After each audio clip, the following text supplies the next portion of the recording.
Hey guys, it's Mary, and as I promised in my last video, I have another review up for Born Pretty Store, and this time I'm reviewing one of their Holo glitter powders as well as one of their stamping plates. You may be able to see here that the Holo powder wasn't super fine, but it was just little individual glitters, which I actually really enjoyed using. So to start, I used a black gel polish over a peel-off base coat. I'm just using one called Liquid Leather by China Glaze, and I made sure to use pretty thin coats so that it didn't get all messed up while I cured it under the light. And since it's gel polish, I had to cure it under a light for about a minute, and don't mind the little red mark on my hand, that was just a note that I wrote to myself and forgot was there. Then I applied a second coat of the black gel polish to make it more opaque, and then cured that under the light for another minute as well. And there's that beautiful red mark again, but that's just pen, don't worry. And I did use a gel top coat over as well, but I'm not showing that since it's basically just the same step. Then I got right into the good stuff and unscrewed the cap, and just look at all that super pretty Holo powder.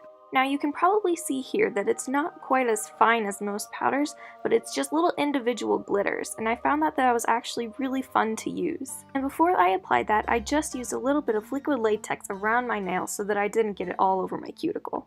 I'm using a double-sided silicone tool by Twinkle Tea to apply the glitter, and since I used gel polish for this, it just stuck right onto the nail. The only reason it looks like I'm being careful is because the gel polish was a little bit sticky and I didn't want to get a bunch of wrinkles in it. So I just kept applying the glitters onto the nail using the silicone tool, and I tried to get in as much as I could to cover up all the little black spaces in between. I had a little trouble applying it to the sides and tip of the nail, but I decided to put on a second coat as well.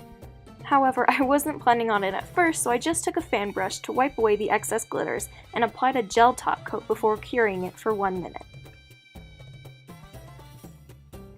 And I apologize for the poor lighting as I show myself curing the polish, but I just applied another bit of liquid latex around my cuticle since I was going to use the powder again. And again, I'm just using a double-sided silicone tool to apply the glitter. I just did the same thing and applied the glitters directly onto the nail. And I know it may look like I was having trouble, but I was just trying to get all the glitter onto there that I could, in order to cover up all the black gel underneath. And I actually really enjoyed using all of this glitter to apply onto the nail because I thought it was super fun and different from all the fine glitters that you usually find on the internet, and it was super cool to just see all the little individual glitters as opposed to one just in a bottle in a clear base. After I was done, I just peeled off the liquid latex, applied a gel top coat, and cured it under the light again for 1 minute. The next step for this design was to use the stamping plate from Born Pretty Store.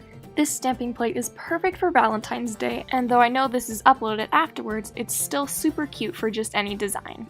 I'm using a white stamping polish from Bundle Monster, and using more liquid latex around my cuticle. For the stamping, I'm just brushing the polish directly onto the plate using the polish. Then I use a scraper to scrape the polish across, and I'm using, again from Twinkle Tea, a clear stamper to pick up the image. As you can see, the design picked up super prettily, and I was able to just put it right onto the nail, and it looked super nice over the Holo glitter powder. Then I just peeled up the liquid latex, and I was done with that nail. For the other nails, I used some different designs on the stamping plate, and I moved on to this other rose-like one. Again, I just brushed on the stamping polish, used the scraper, and picked it up with the stamper. With the other nail, I just applied it straight onto the nail, and since the design was a little thinner, I just used a cleanup brush dipped in acetone to kind of wipe away the excess stamping polish before I removed the liquid latex. For the next nail, I decided not to apply any liquid latex since the design was so small. And again, I just picked it up right with the stamper and stamped it directly onto my nail.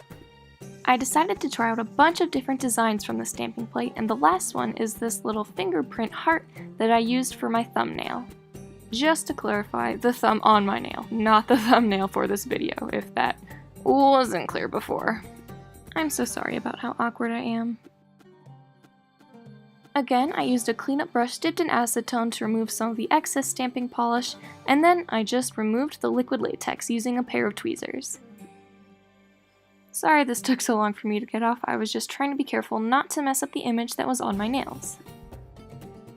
After I was finished and happy with the end product, I applied one last coat of the gel top coat and cured under the lamp for 1 minute. And there you have it! I was almost a little afraid to stamp over the glitter since I liked how it looked so much, but I'm super happy with how it turned out, and I thought that this was a super fun product to try from Born Pretty Store. Just as in my last video, this was sponsored, but all opinions are my own, and I can honestly say that I really enjoyed using both the glitter powder and the stamping plate. Thank you guys so much for watching, and please make sure to like and subscribe. I'll try to work on not being quite so awkward in my next future videos. But until then, I will see you guys later!